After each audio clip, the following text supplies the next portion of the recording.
Aina menarik selimut tak lama setelah dia dan Biantara sama-sama mencapai pelepasan. Lalu Biantara membaringkan tubuhnya di samping. Dengan segera dia memunggungi suaminya itu karena malu. Apalagi saat menyadari Biantara yang masih mengatur nafasnya yang terengah-engah itu tengah menatapnya. Astaga, Aina benar-benar ingin menyembunyikan diri dari tatapan Biantara. Setelah sebelum-sebelumnya ragu untuk menjalankan kewajibannya sebagai istri saat Biantara ingin meminta haknya. Tadi malah Aina yang seperti cacing kepanasan. Saat Biantara menjamah tubuhnya, juga saat tubuh mereka bersatu. Aina bisa mengingat dengan jelas suara-suara horor serta kata-kata yang keluar dari mulutnya. Ya, tak lama saat Aina mengatakan bahwa dia menginginkan Biantara, lelaki itu dengan sikap langsung membalas ciumannya dengan rakus. Sampai-sampai Aina kesulitan mengimbanginya dan memukul dada suaminya itu karena hampir kehabisan nafas. Beruntung Biantara mau menyudahi kegiatannya. Tapi efek panas yang dirasakan tubuh Aina malah semakin menjadi. Saat dengan perlahan Biantara mengusap lembut bibirnya yang bengkak dan basah itu dengan ibu jarinya. Refleks Aina memejamkan mata, menikmati sentuhan Biantara yang entah kenapa terasa melenakan. "Kamu cantik," puji Biantara dengan suaranya yang terdengar serak dan berat. Aina tak menjawab, masih menikmati sentuhan Biantara yang diberikan. Terutama ketika bibir lelaki itu mendekat ke telinganya dan membuat Aina bisa merasakan hembusan nafas hangat dan berat suaminya di sana. Membuatnya merasa geli seketika. "I love you," ucap Biantara sebelum memberikan gigitan di cuping telinga Aina. Sontak Aina membuka matanya dan menatap Biantara yang sedang tersenyum menatapnya. "Kamu bilang apa barusan?" tanya Aina yang mau memastikan kalau pendengarannya tidak salah. "I love you Aina Salsabila," ulang Biantara. Lalu, cup, Biantara mendaratkan kecupannya di pucuk kepala Aina. "I love you Aina." Lagi setelah mengulang kata itu, dia mendaratkan sebuah kecupan di kening Aina. Biantara terus mengulangi kata cintanya, sebelum mendaratkan kecupan di kedua kelopak mata, hidung, pipi, lalu bibir sang istri. Tapi saat hendak kembali melumat bibir Aina, dia langsung menarik wajahnya begitu menyadari kalau pipi Aina sudah basah oleh air mata. "Kenapa? Kamu belum siap?" tanya Biantara sambil mengusap lembut kedua pipi Aina secara bergantian. Aina langsung menggelengkan kepalanya.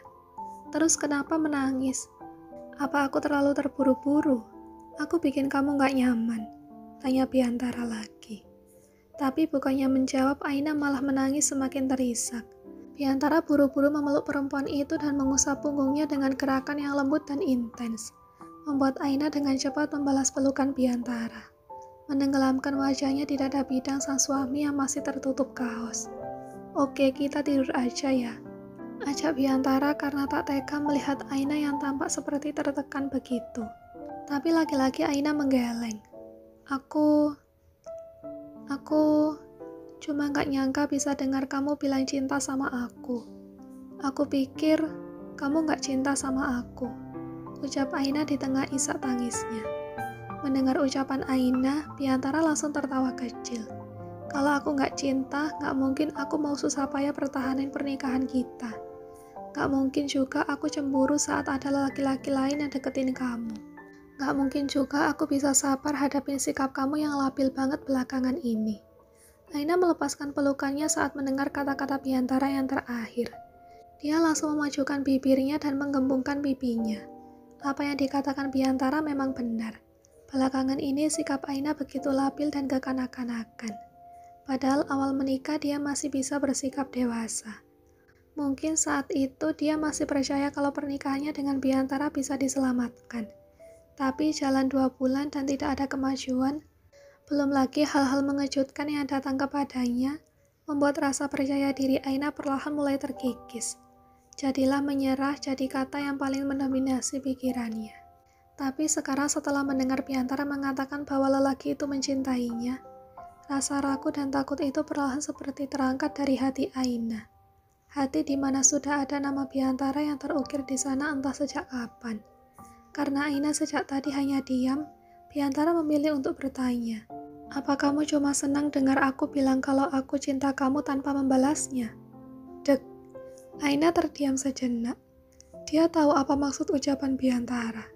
Tentu saja lelaki itu ingin mendengar Aina menyatakan perasaannya. Perasaannya yang sejak kemarin-kemarin dia pendam sendiri karena terlalu malu, juga takut seandainya dia mengatakan kepada Biantara, lelaki itu malah marah. Aku juga cinta sama kamu, ucap Aina setelah memberanikan dirinya. Serius? Tanya Biantara yang sengaja menggoda istrinya. Tapi karena tidak sadar bahwa Biantara sedang menggodanya, Aina berpikir kalau lelaki itu mungkin meragukan perasaannya. Hanya karena Aina tidak mengatakannya dengan tegas. Makanya Aina kembali mengulangi ucapannya, bahkan menambahkan penjelasan agar bisa lebih meyakinkan Biantara. Serius, aku beneran cinta sama kamu. Aku gak tahu sejak kapan aku mulai jatuh cinta sama kamu. Tapi aku gak bohong sama ucapanku. Ya walaupun aku memang sering minta pisah, tapi bukan berarti aku beneran kepengen pisah sama kamu. Belum juga Aina menuntaskan penjelasannya, Biantara yang sudah kadung gemas dengan istrinya itu langsung membungkam mulut Aina.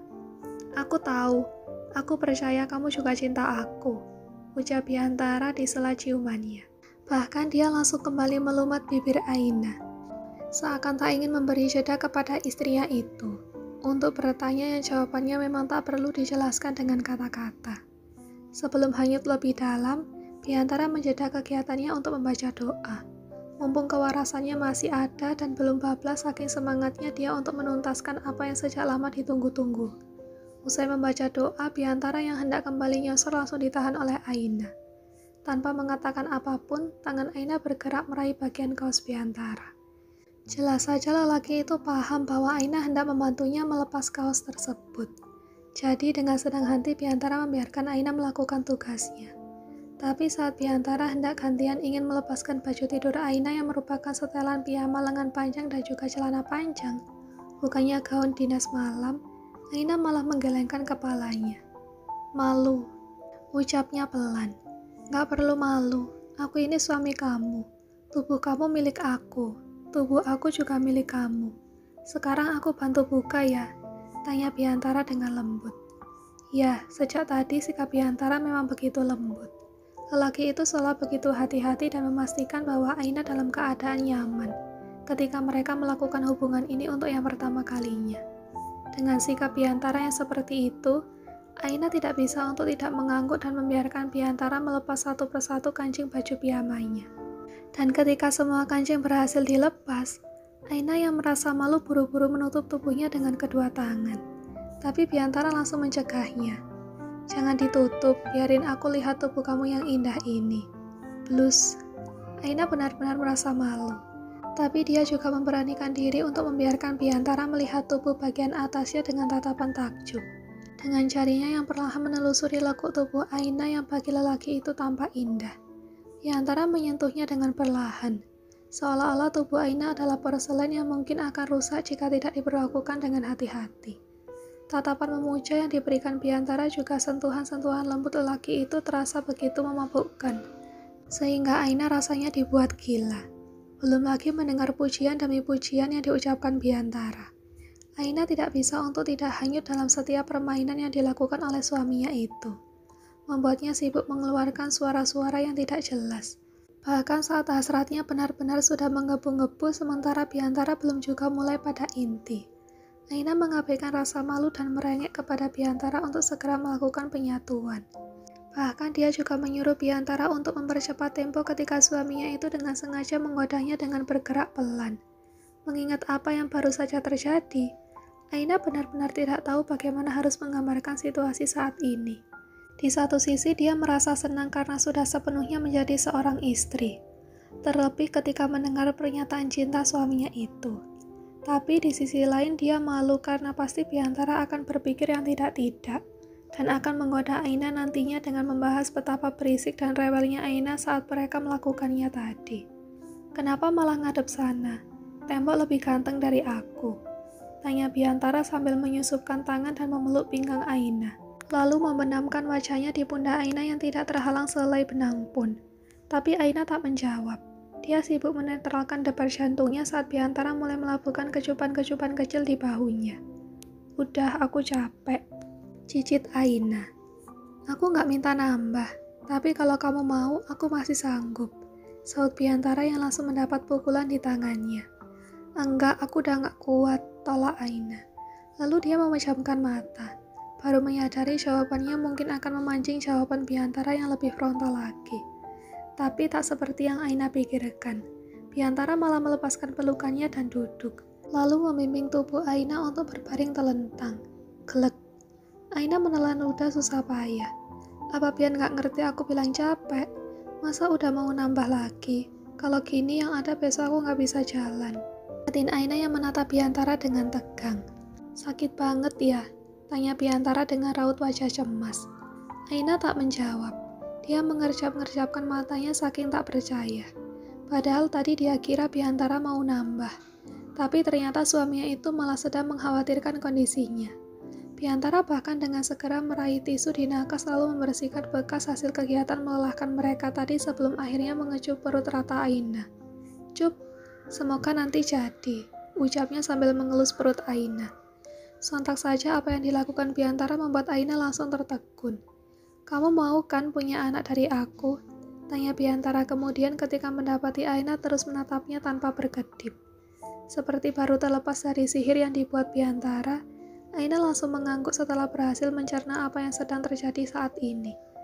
Bahwa Biantara menginginkan Aina untuk mengandung benih yang baru ditanamnya, menjadi ibu dari anak-anaknya. Iya mau, jawab Aina. Biantara langsung tersenyum, tapi sedetik kemudian lelaki itu sudah melemparkan pertanyaan. Kalau gitu mau coba sekali lagi?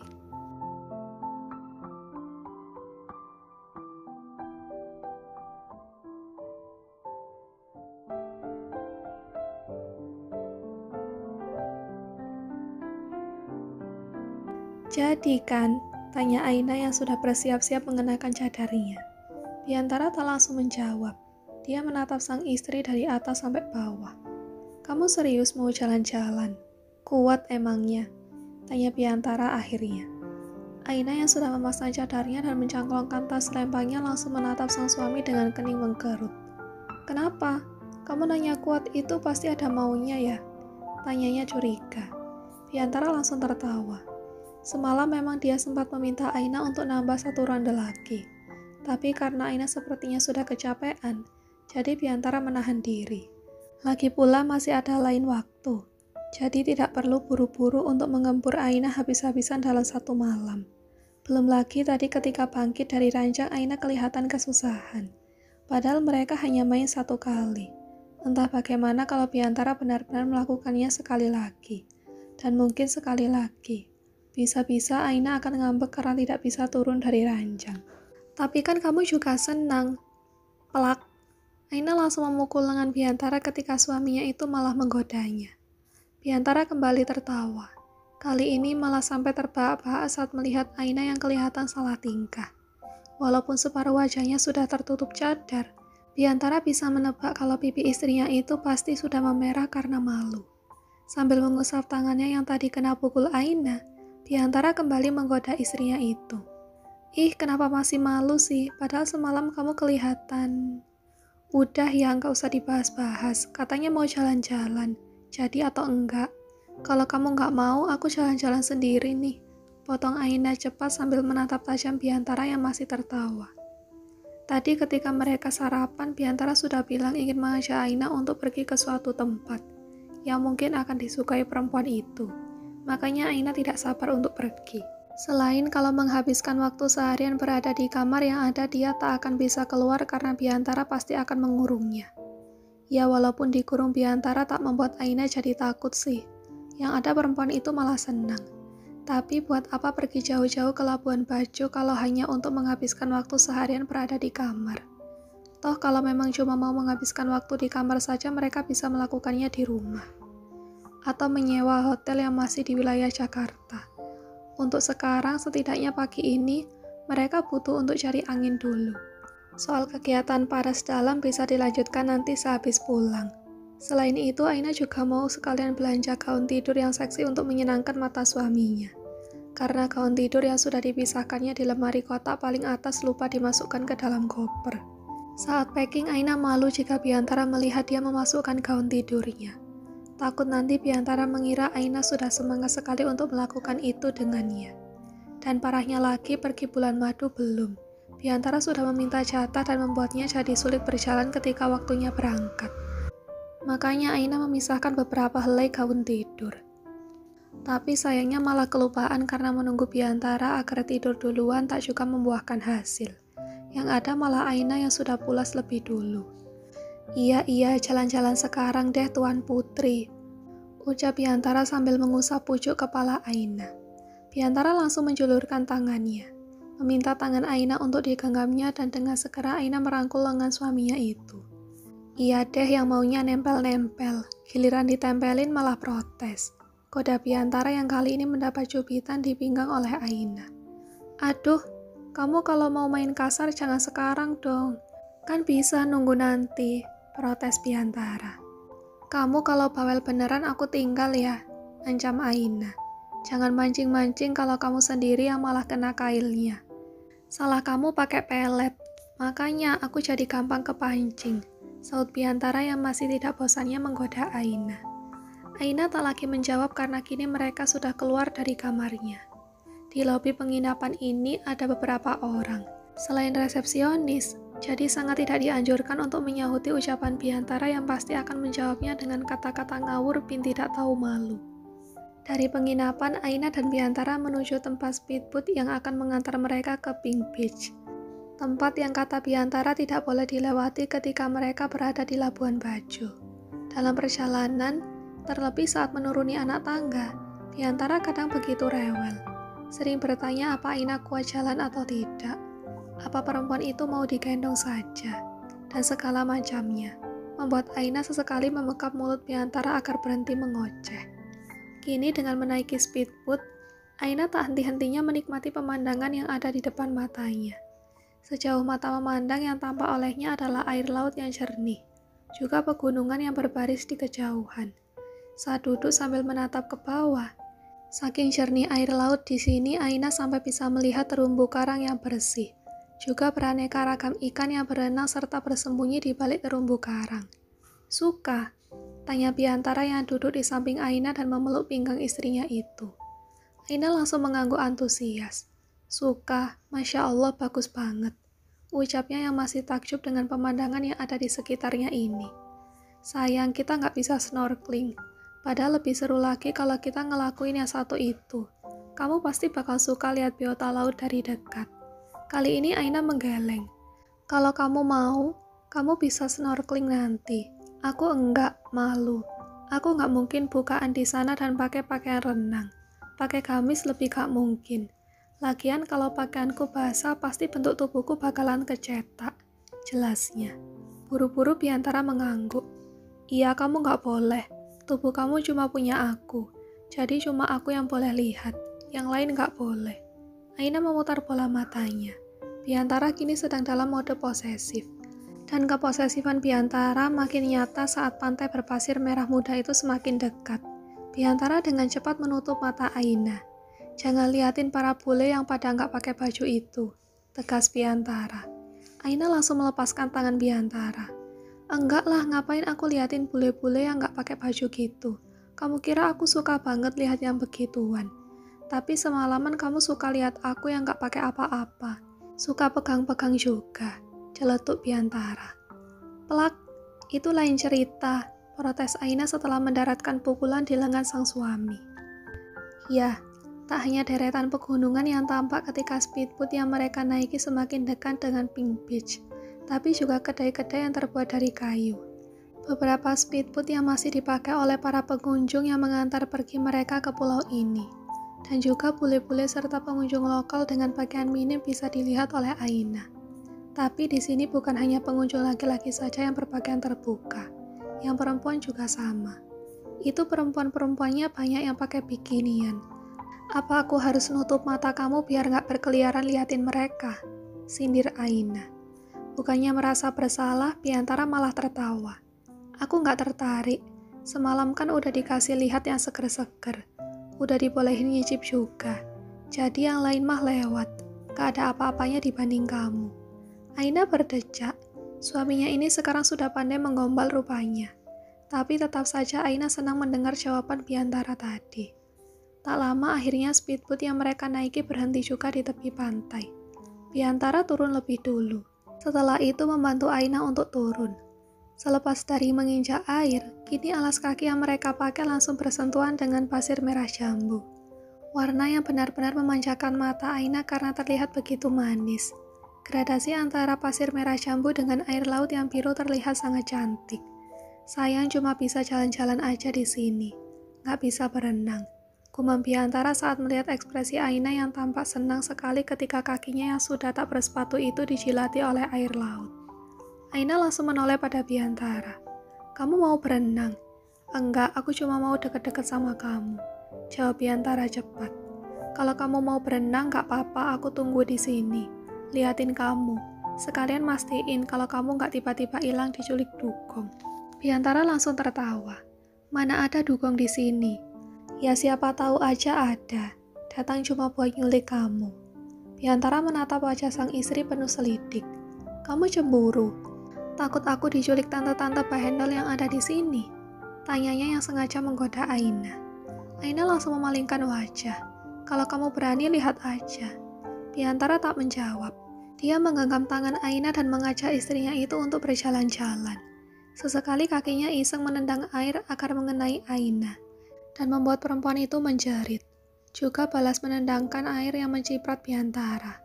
Tak hanya dengan kaki, keduanya sudah membungkukkan badan, mengayunkan tangan untuk menyerang satu sama lain. Sampai Biantara berhenti ketika melihat sebuah kerang yang baru saja terdampar di atas pasir merah muda di dekat kakinya. "Ini," ucapnya sambil menyerahkan kerang itu kepada Aina. "Cantik banget." Aina menatap kerang yang sudah berpindah ke tangannya itu. "Tapi nggak boleh dibawa pulang ya?" tanyanya kemudian.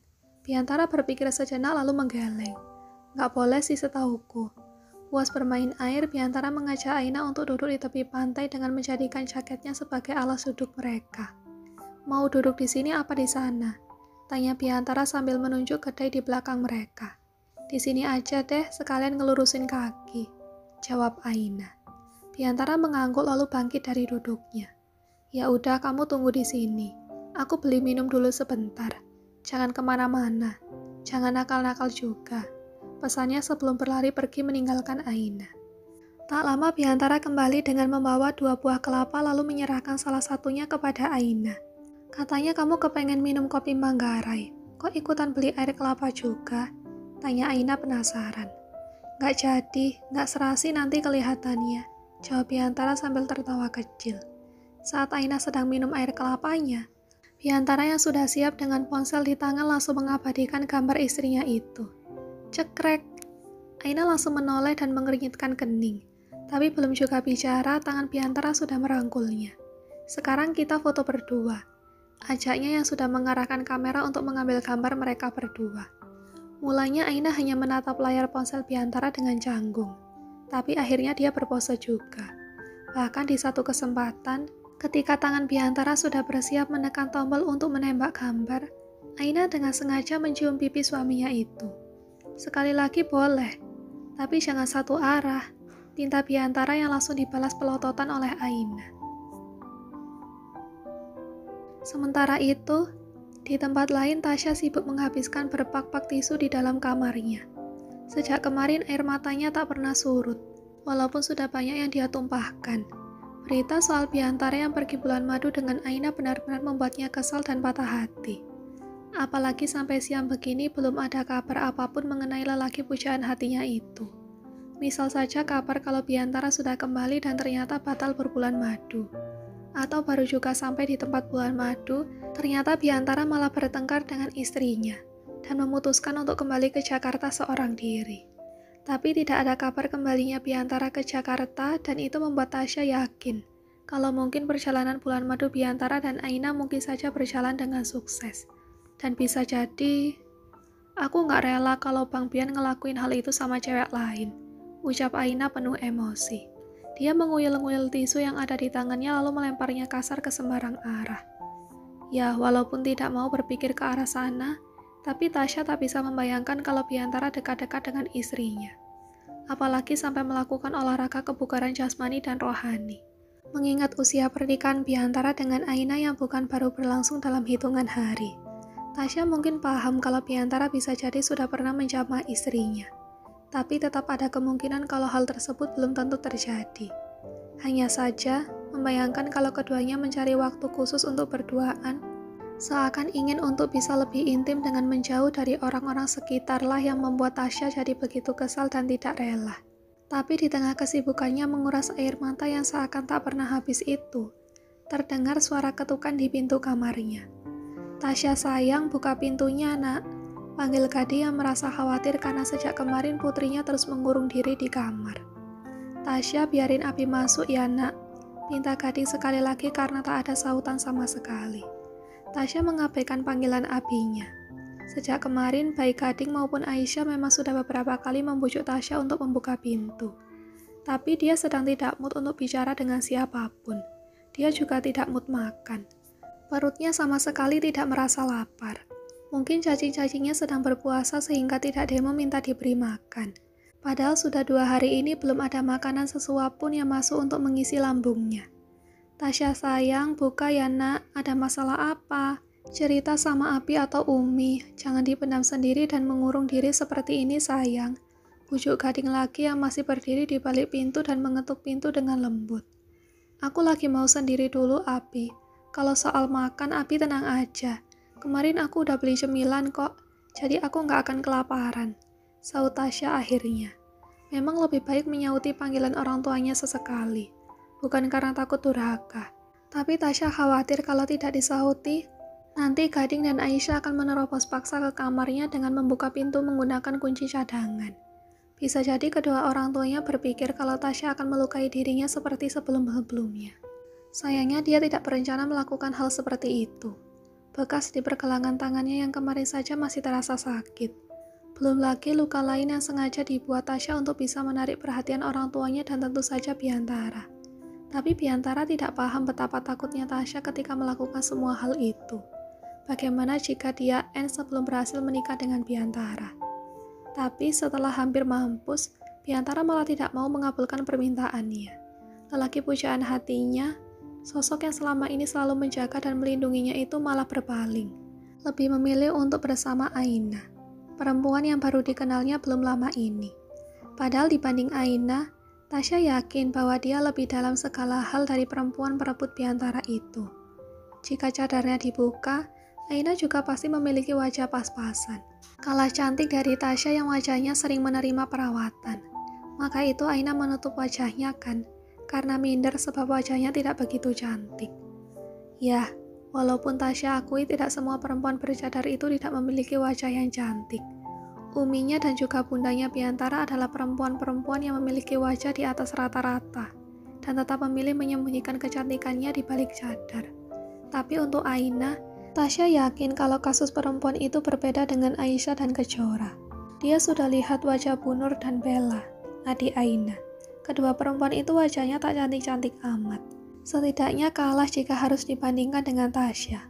Makanya dia yakin kalau Aina memang tidak punya wajah yang lebih cantik daripada dirinya. Walau begitu, Tasya tak mengerti kenapa Biantara masih bersikukuh memilih Aina dibanding dirinya. Apa karena Aina bercadar? Kalau soal itu, Biantara bisa mengatakan kepada Tasya bahwa lelaki itu ingin punya istri yang bercadar. Nanti Tasya akan melakukannya. Dia akan melakukan apapun yang diminta oleh Biantara, asal bukan diminta untuk merelakan lelaki itu. Karena sampai kapanpun Tasya tidak akan bisa. "Tasya, kamu baik-baik aja nak. Sebenarnya ada apa? Kemarin kamu masih baik-baik aja. Tapi kenapa setelah pulang malah ngurung diri di kamar seperti ini?"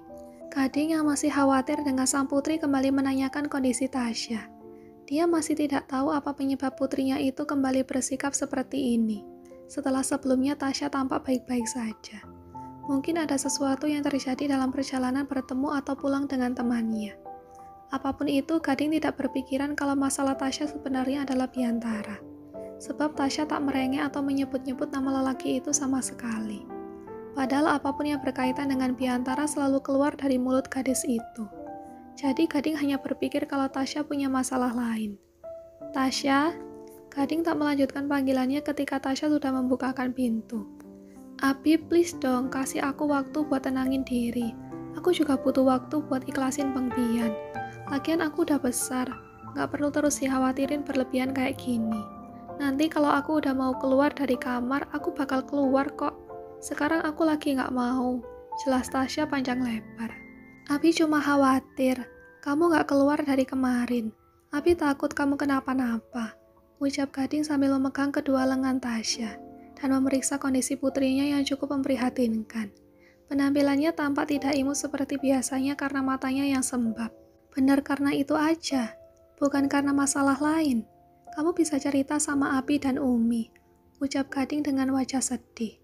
Tasya menggeleng. Enggak sekarang, saat ini Tasya mau sendiri dulu. Tapi makan dulu ya. Lihat badan kamu kurusan sekarang karena jarang makan. Anaknya Abi jadi mirip ikan asin yang baru dijemur gini. Bujuk Gading yang langsung membuat Tasya memutar bola matanya malas. Bujukan Abinya itu terdengar tidak estetik sekali. Aku udah makan, Abi tenang aja.